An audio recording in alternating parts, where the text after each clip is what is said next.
नमस्कार दोस्तों, सरकारी कर्मचारियों के लिए एक बहुत अच्छी खबर आ रही है कि केंद्र ने पुरानी पेंशन लागू कर दी है। पुरानी पेंशन का नाम ज़रूर बदल दिया गया है, लेकिन लाभ पुरानी पेंशन की तरह ही होंगे। और जो भी लाभ होंगे, क्या-क्या लाभ होंगे और राज्य सरकारें भी इस पेंशन को लागू कर सकेंगे। इस संबंधित एक महत्वपूर्ण जानकारी लेकर के आए हैं, तो चैनल को सब्सक्राइब जरूर कर लें, जिससे इस प्रकार की जानकारी मिलती रहती हैं। केंद्र सरकार ने न्यू पेंशन स्कीम की जगह अब केंद्रीय कर्मचारियों के लिए यूनिफाइड पेंशन स्कीम यूपीएस यानी कि एकीकृत पेंशन योजना का ऐलान किया है। केंद्रीय मंत्री अश्विनी वैष्णव ने शनिवार को बताया कि यूपीएस 1 अप्रैल 2025 से लागू होगी। यूपीएस से 23 लाख केंद्रीय कर्मचारियों को फायदा होगा।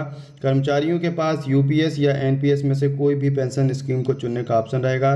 राज्य सरकार चाहें तो वे इसे अपना सकती हैं। अगर राज्य के कर्मचारी शामिल होते हैं तो करीब 90 लाख कर्मचारियों को इससे फ़ायदा होगा। न्यू पेंशन स्कीम में कर्मचारी को अपनी बेसिक सैलरी का 10% हिस्सा कंट्रीब्यूट करना होता है और सरकार 14% देती है। लेकिन अब यूपीएस में से कर्मचारी को कोई भी कंट्रीब्यूशन नहीं करना होगा। सरकार अपनी तरफ से कर्मचारियों की बेसिक सैलरी का 18.5% कंट्रीब्यूट करेगी। एनपीएस के तहत 2004 से अब तक रिटायर हो चुके और अब से मार्च 2025 तक रिटायर होने वाले कर्मचारियों को भी इसका लाभ मिलेगा।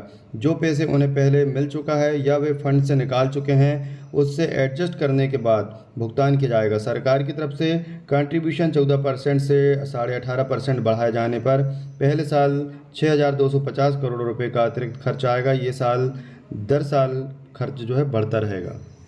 तो यूपीएस से जुड़ी हुई जो महत्वपूर्ण बातें हैं वो हम देख लेते हैं। कर्मचारी को रिटायरमेंट से पहले के 12 महीने की बेसिक सैलरी के औसत का 50% एश्योर्ड पेंशन के रूप में मिलेगा। किसी ने अगर 25 साल तक काम किया है तो उसे यह पेंशन मिलेगी। 25 साल से कम और 10 साल से ज़्यादा है तो ये इसका रेशो कम होगा।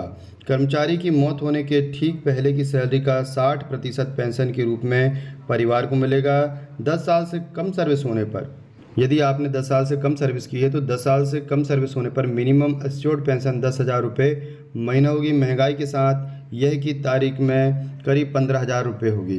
तीनों पेंशन पर महंगाई के हिसाब से डीआर का पैसा मिलेगा। तो ये एक महत्वपूर्ण बात है कि जो पेंशन तीनों प्रकार की होगी उसमें डीआर का पैसा भी जुड़कर मिलेगा।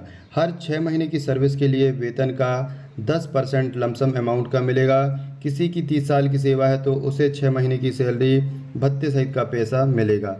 तो एक महत्वपूर्ण जो पेंशन वाली बात थी उसे अब कैबिनेट द्वारा यानी कि जो केंद्र सरकार की कैबिनेट है उसे लागू कर दिया गया है। राज्य सरकारें भी इसे अपना सकती हैं और जल्द ही उम्मीद है कि राज्य सरकारें भी इसे अपना करके अपने जो कर्मचारी हैं राज्य के उन्हें यह सौगात देंगी, खुशखबरी देंगी। तो जो भी अपडेट होगी आपको यहीं पर मिलेगी। तो चैनल को सब्सक्राइब जरूर कर लें, जिससे इस प्रकार की जानकारी मिलती रहती है। धन्यवाद।